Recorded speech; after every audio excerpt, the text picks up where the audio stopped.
Now, because it's a terrible cliche to say some need no introduction, I will give a proper introduction to Mr. Joe Galloway. Mr. Galloway is a native of Refugio, Texas. Spent over 50 years until his very recent retirement as a war correspondent, writer, editor, and bureau chief for the United Press International, U.S. News and World Report, and Knight Ridder newspapers. More than 15 of those years were spent in foreign posts, Japan, Indonesia, India, Singapore, Moscow. Joe served 4 tours as a war correspondent in Vietnam. He also covered the 1971 India-Pakistan War, Desert Shield, Desert Storm from 90 to 91, and the war in Iraq, 2003, and then again 2005, 2006. Joe is perhaps most notably co-author with retired Lieutenant General Hal Moore, U.S. Army, of the national bestseller We Were Soldiers Once and Young, which gives a 2 men's eyewitness account of the Battle of the Ia Drang Valley, November 1965 engagement that changed the war in Vietnam. As a young UPI reporter based in Saigon, Joe was a member of that small cadre of early British and American war correspondents, John Lawrence, Sam Caston, Sean Flynn, Tim Page, Dana Stone, who also found themselves as combatants in Vietnam. For helping to rescue wounded soldiers under fire in the Ia Drang Valley, Joe was later awarded the Bronze Star Medal with Combat V. Today with John Lawrence, Joe serves as a consultant to the new documentary film project, The Vietnam War, being produced by Ken Burns and Lynn Novick for 2017's release. Joe Galloway also works as a special consultant to the Vietnam War 50th Anniversary Commemoration Project, sponsored by the Office of the Secretary of Defense. He and his wife, Dr. Grace Lim Galloway, live today in Concord, North Carolina. Dr. Galloway spent 3 years in Vietnam working with war orphans for Catholic relief.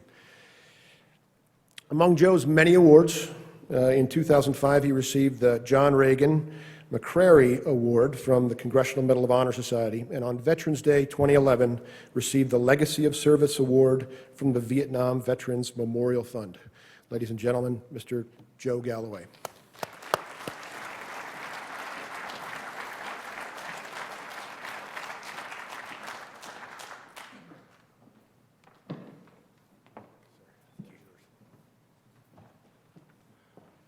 Thank you for that introduction. I'm following an awfully distinguished historian in Professor Herring. I've admired his work for, 40 years or so. It is a pleasure to be here among so many Marines. I don't know if you know this, but the Marines landed their 1st Battalion in Da Nang in March of 1965, and I landed in Da Nang in April of '65 to cover those Marines. And I covered them for the first 7 months in Vietnam. They taught me many things about going to war. Someone always says, well, what the hell did they teach you, Joe? I said, well, they taught me how to sleep standing up, how to run laying down, that there's a right way and a wrong way and a Marine way, and the Marine way is the only way. Did I get that right, guys? I covered every Marine operation in I Corps for that 7 months, to include 1 combat amphibious assault landing, and there are not too many Marines today who can say the same thing. You know, I don't know, for some sin that I no longer remember, I'm frequently in Washington, D.C. these days, and I ran across a couple of stories that might not have penetrated the hinterland, so I'm going to tell you about them. Seems that one evening, just about dark, a tall, silver-haired, distinguished-looking gentleman wearing about a $6,000 Italian suit was walking near Capitol Hill, and a fella jumped out of the alley, stuck a pistol in his ribs, and says, "Give me your money."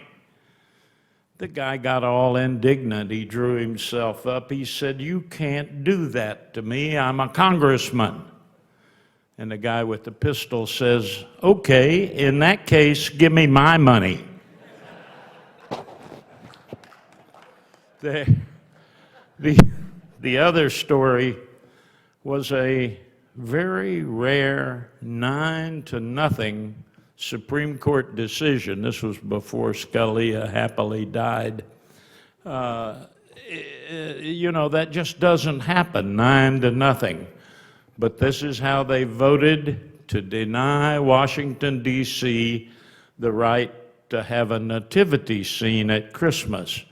Wasn't a matter of separation of church and state. It was that they could not find 3 wise men or a virgin in that town. But they did find enough asses to fill every stable in the country. I guess I'm going to have to get serious here in a minute. I was not present in Vietnam when Tet happened. I did 65 and 66, and I left swearing I would never come back to that misbegotten war. And they sent me back in 1971 for the invasion of Laos, in 1973 for the release of the POWs and the phony peace, and in 1975 I was there to watch it go down. But I missed Tet. I watched it from Tokyo with great interest, of course. My first tour, I must tell you that covering that war was something that I wanted so badly. I started begging my bosses in 1963. I started reading stories out of this place called Vietnam that were written by Neil Sheehan and David Halberstam and Malcolm Brown of the AP. And I had a feeling in my bones that this was going to become an American war. It was going to become my generation's war, and 40 years after it was over, it would be a lot easier to explain why I went there than why I did not go there. And so I drove my bosses crazy. I wrote a letter. I was in Topeka, Kansas, covering the State House for UPI, and I wrote a letter a week explaining to them why it would be so smart to send me to Vietnam, and begging and pleading and threatening, and finally came down to the point where either they fired me or they sent me. And thank God, right after the '64 election, when Johnson stood on the steps of that State House I covered and told a large audience of Kansans that he would never send American boys to fight a war that Vietnamese boys ought to be fighting themselves. Well, I came out of Texas, and I knew Lyndon lied like hell. And I was pretty sure he was lying about that too. So I right after that election was over, they called me and said they were sending me to Tokyo, which was the Asia headquarters.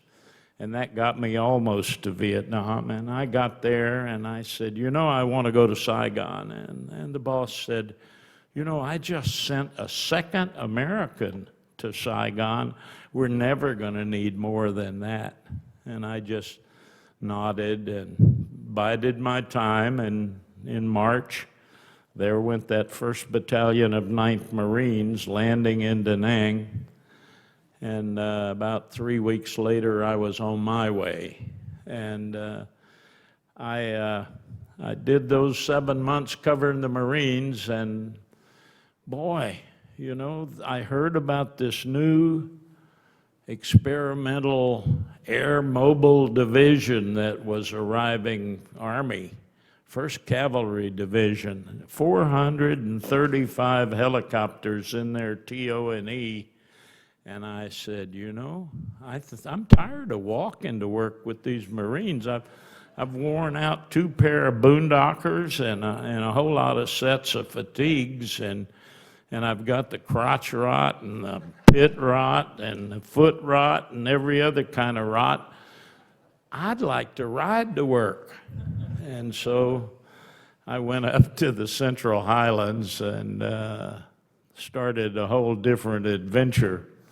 And, you know, the things that happened in the Hydrangh Valley were not isolated, and that wasn't the beginning. It began a month before that at a Special Forces camp called Play Me. And they were besieged by a full North Vietnamese Army regular regiment, and they were dangling those dozen Americans and 100 Vietnamese CIDG types as bait to get a relief force to come out of Pleiku, and they had another regiment sitting in ambush. Well, I wanted in there so bad, and I couldn't get a ride because they had shut down the airspace. They had shot down 2 Hueys, 2 Air Force fighter bombers, an A-1E and a B-57 Canberra, and they had the place ringed with those 51 caliber Chinese anti-aircraft machine guns, and a lot of them. And so I wasn't having any luck finding a ride, and I ran across an old Texas Aggie buddy of mine who happened to be a helicopter pilot, happened to have a helicopter. And he saw me stomping up and down the flight line. He said, "What's the matter, Joe?" And I said, "Well, I want to get into Play Me camp, and I can't go there." And he said, "Well, the airspace is closed, dummy." I said, "I know that, but I still want to go." And he scratched his head. He said, "Well, I wouldn't mind taking a look at it myself, so come on, I'll give you a ride." That's how it worked in the early days. And so the next thing I know, I'm looking out the open door of that Huey, and it's laying on its side because we're kind of corkscrewing down.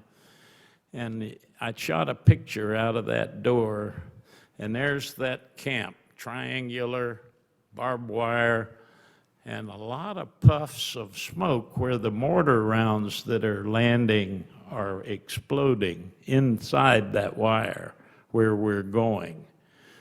And we drop in, and I jump off, and they throw a few wounded Montagnards aboard, and my buddy is pulling pitch and shooting me the finger through the plexiglass, and then he's gone, and I'm standing there, and a Special Forces sergeant comes running up, and he said, "Sir, I don't know who the hell you are, but Major Beckwith wants to see you right away." And I said, "Well, which one is he?" He says, "It's that big guy over there jumping up and down on his hat."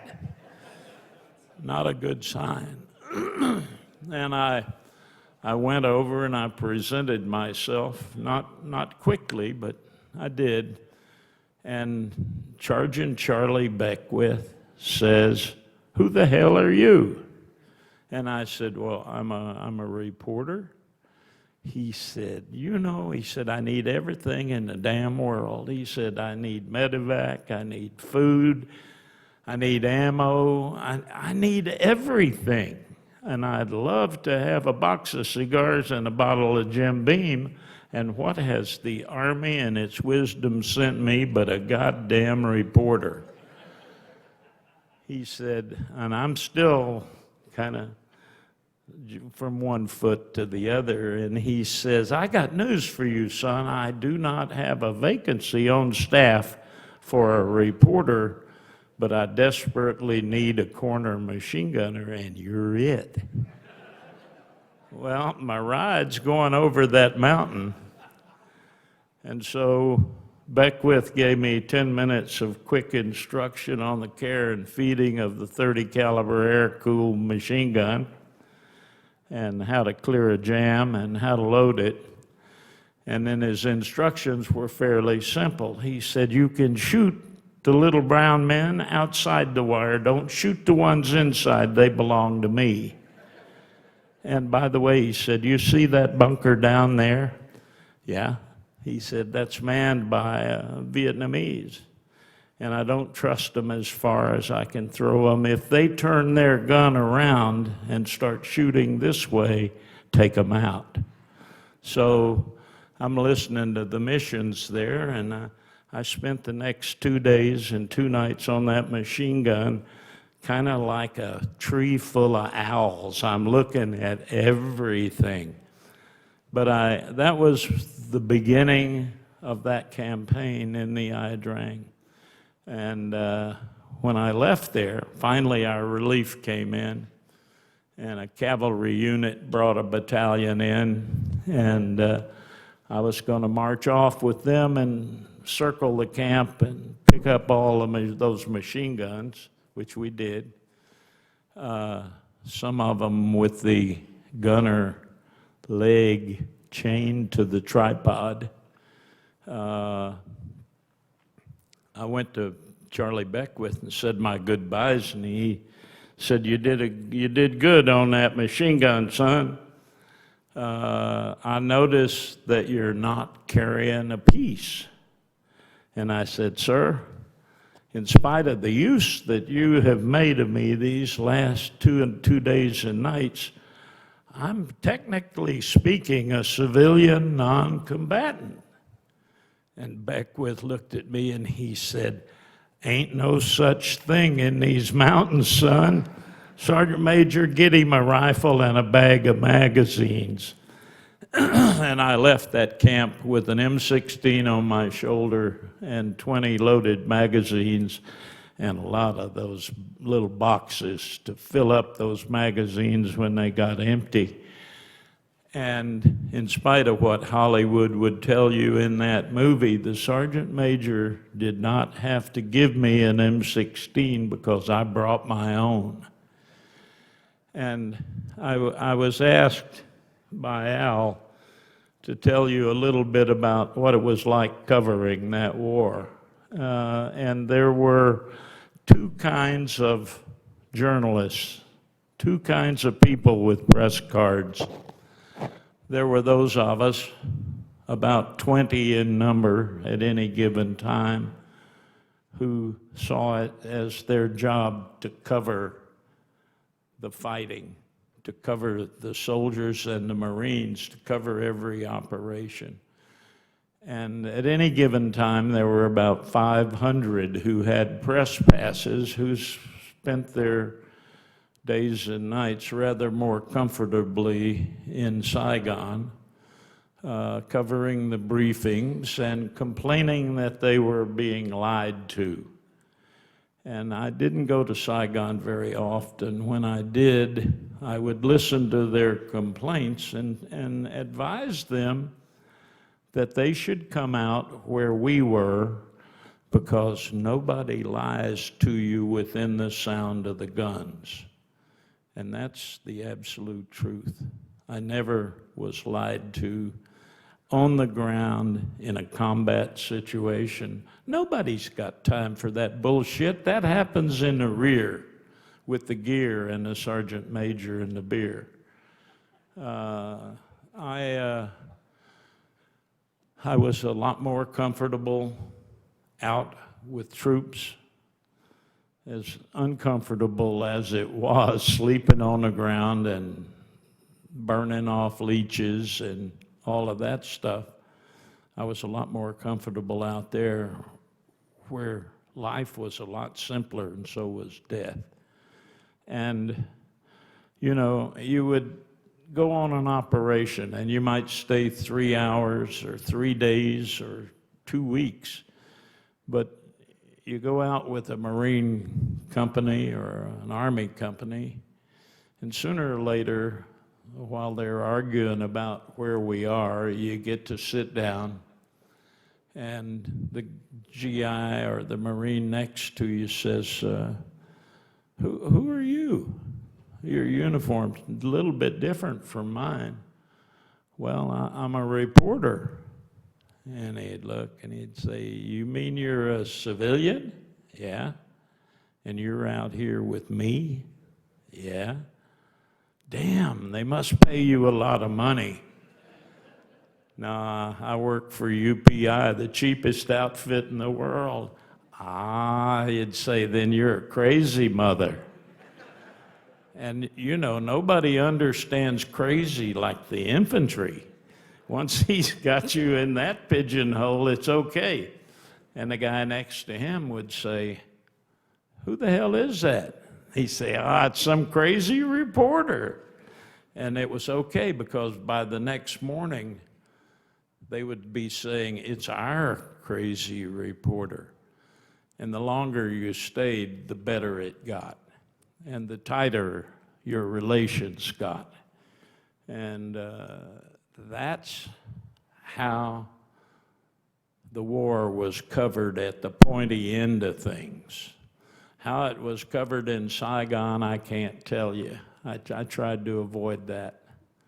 The few times where I was in a battle and somehow managed to catch a plane and catch another plane and somehow end up in Saigon the next afternoon at the 5 o'clock Follies and listen to the official briefing of what I had seen with my own eyes the day before, I couldn't recognize it. And if I got up on my feet and said, Colonel, that ain't right, the answer was, son, you just saw from one foxhole. You didn't see the big picture. And I would go out scratching my head thinking, is the big picture a lie? And I guess it was, because that's the way it worked. But that's kind of how the war was covered. Now, I will tell you that I would have loved to have had the technology available then that is available now, because basically we didn't have any technology. I was 3 days in the Iadrang, and when I finally got out to file my story, I had to catch a ride to Pleiku, to the MACV compound, to the officer club, where they had a phone hooked into the military system. And I got on that phone and I said, Puma, get me Tiger. Tiger, get me Lion. Lion, and so on. And we as correspondents, we were priority 4, lower than whale poop. Any Spec 4 picking up the phone anywhere along the line could knock you off until you learned how to say, this is Colonel Galloway, priority 2. It worked a lot better then. But you would go through about 5 military switches, and at the end of it, you'd say, now, get me Saigon PTT, which is the commercial. And then you would say, this might have taken you 30 or 45 minutes or an hour. And then you would say, get me 51343, which was the phone for the UPI Saigon Bureau. And the guy little Vietnamese would plug it in and dial it, and you get a busy number. That's when you started pulling your hair out and creating new curse words. It could take 4, 5, 6 hours to dictate 400 words to your office in Saigon. You had to find someone to carry your film and get his name and what flight he was on and arrange to have someone meet him at the other end and collect the film, which then had to be processed and printed and taken to the PTT and put on a radio photo transmitter. You know, all of that now is a sat phone in your pocket, and you know, a laptop and a scanner, and you can do all of that at the speed of light. But back then it was a lot harder way to go. I did that tour in Vietnam. I did 3 others. I went to the Gulf War. I had a great ride because Norm Schwarzkopf and I went back to August of 1965 in the Central Highlands when he was coming out of Dak To or one of those camps up there with his Vietnamese paratroopers, and I marched along with them for part of the way. And Schwarzkopf called me to his headquarters, and he says, I know you want to go with the first cab, but he said, they're in Central Reserve, and this war may be over with before they get a shot or a smell of it. So I'm going to send you to the man I have out here who is most like General Hal Moore as a commander, and the division that has the most challenging and dangerous mission in my battle plan. And I said, damn, Norm, I thought we were friends. He sent me to the 24th Infantry Division mech and Major General Barry McCaffrey, and I had a hell of a ride. And I, you know, the war was over in 100 hours, and that's the right number. If you can do it and get it over with and go home, and in the whole war, only 290 people died. That's less than died in landing zone X-ray and landing zone Albany in 4 days in November of 1965. And George Herron talked about the leadership and the lessons from Vietnam. Every commander in the Persian Gulf War had been a lieutenant or a captain in Vietnam. Every one of them had been cannon fodder and were damn well determined that no man would be cannon fodder while they were in command. You had Schwarzkopf at the top, who was a 2-tour Vietnam guy. You had Stan Arthur commanding the naval forces, a Vietnam guy. You had the Air Force commander, Chuck Horner. You had such Vietnam Marine commanders as Mike Myatt, commanding a division. Your overall Marine commander was a Vietnam vet. And they all took the negative lessons from Vietnam, turned them around, and made a successful campaign. We won't ratchet up. We will go in at full strength plus 20%. There'll be no one-year tour. Your tour is victory. And when you've done that, we'll come home.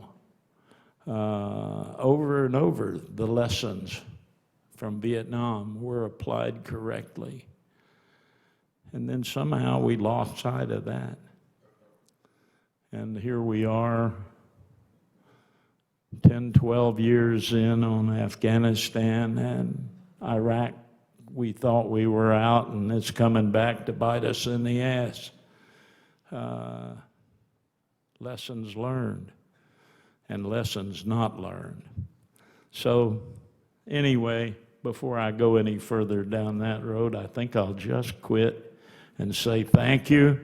God bless you. God bless every American soldier and Marine who stands guard in 120 different countries around this world today. Thank you.